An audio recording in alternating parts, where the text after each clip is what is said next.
Hi teachers, this is Christy Howard, and I'm going to do a demonstration of how to Kahoot. So I've started by taking you to the website, which is create.kahoot.it. Once you're there, you'll log in. So you can see I'm already logged in, and then you'll have this menu right here. And so across the top, you'll have New Kahoot. That's when you want to create a new one. My Kahoots, which is where you store all of the Kahoots that you've saved, and then Find Kahoots if you would like to search the library that Kahoot has built through their users. So I'm just going to show you quickly. If you click on Find Kahoot, there are quite a few here. They have their popular ones up at the top, but then if you scroll down, there's a collection for each subject area, and there's even a search box up here.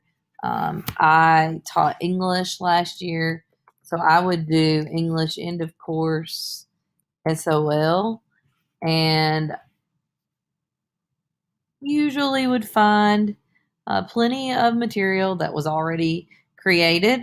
And the great thing about it is that you can click this little duplicate button and you can copy the Kahoot that someone else created and then edit it to make it fit for the needs that you have or what you want to ask your students. Or you can just start from scratch. You can create a new Kahoot.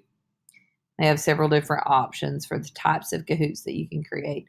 But I'm going to demonstrate really quickly how to actually play a Kahoot once you have created it or select it. So I'm going to go to My Kahoots, and I have two here that were reviews I used at the end of the year to review before we took the SOL. The one here called Reading SOL Review has a lot of questions in it, and for each question I usually used an image, and I just picked some random copyright-free images just so that my questions had something with them whenever I presented them. So I'm going to show you how to do it. When you actually have students in the classroom, you will click this purple button that says play. But today we're going to use the preview button because that will allow me to kind of play the game myself and show you what it looks like as the teacher on the board, and also show you what it looks like for the students on their device. So I'm going to click preview, and you will see the name of the Kahoot is here, and you get two options, classic and team mode. We're going to use classic, and you'll notice the Kahoot is loading up here. On the right over here, this is what it would look like on a student's device.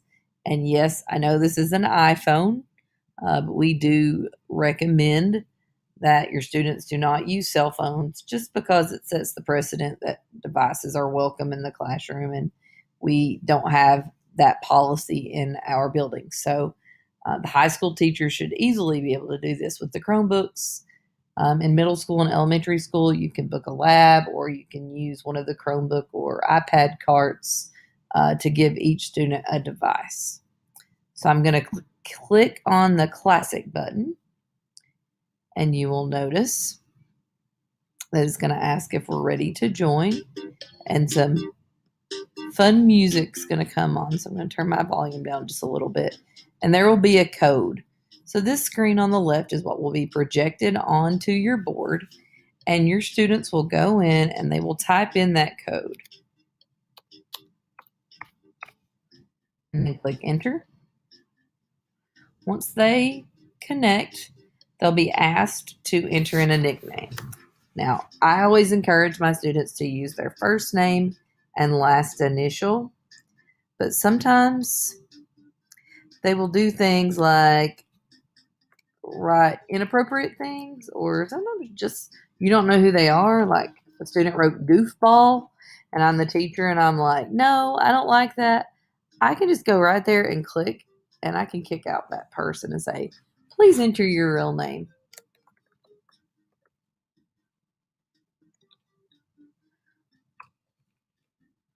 Because they have to enter in the code again if they use a naughty name. Yeah. So I usually encourage my students to use their first name, last initial, and then you'll notice them pop up here. And If you're in a classroom, you'll see lots of names pop in there. And when you see everybody that's ready to go ahead and click start.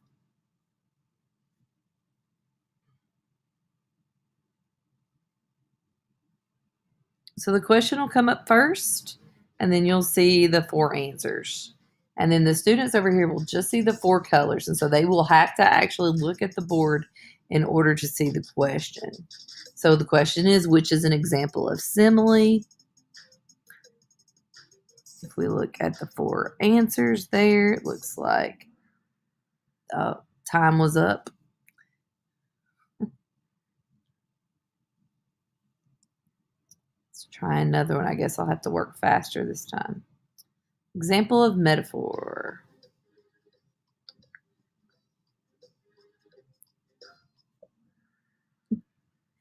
And you can set the timer.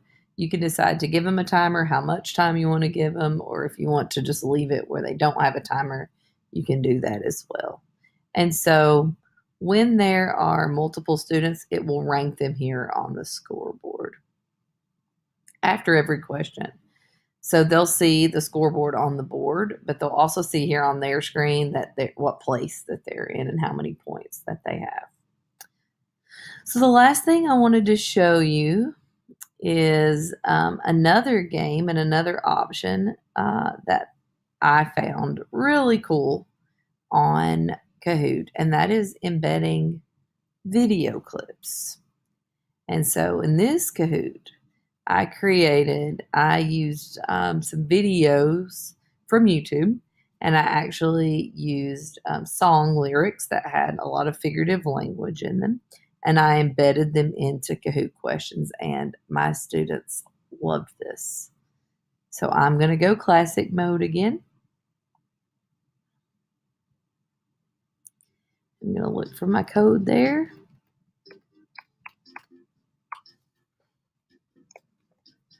And I'm going to be good and enter in my actual name from the start. And I'm actually going to turn the volume up just a little.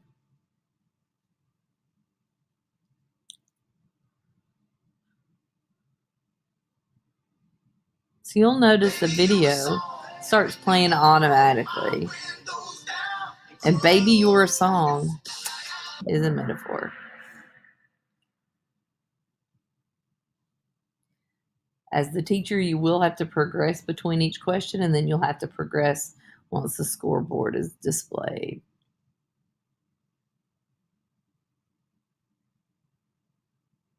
When you take 2 words that are totally the opposite and you jam them together, right? Like military intelligence, dark victory, thunderous silence.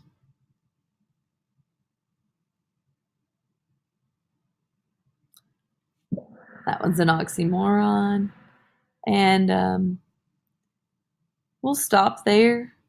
But I just wanted to show you that you can add in videos, you can add in images, or you can just simply add in some questions. Or you don't even want to do that work, you can borrow someone else's. I just would read through them carefully if you're going to borrow one that's already created.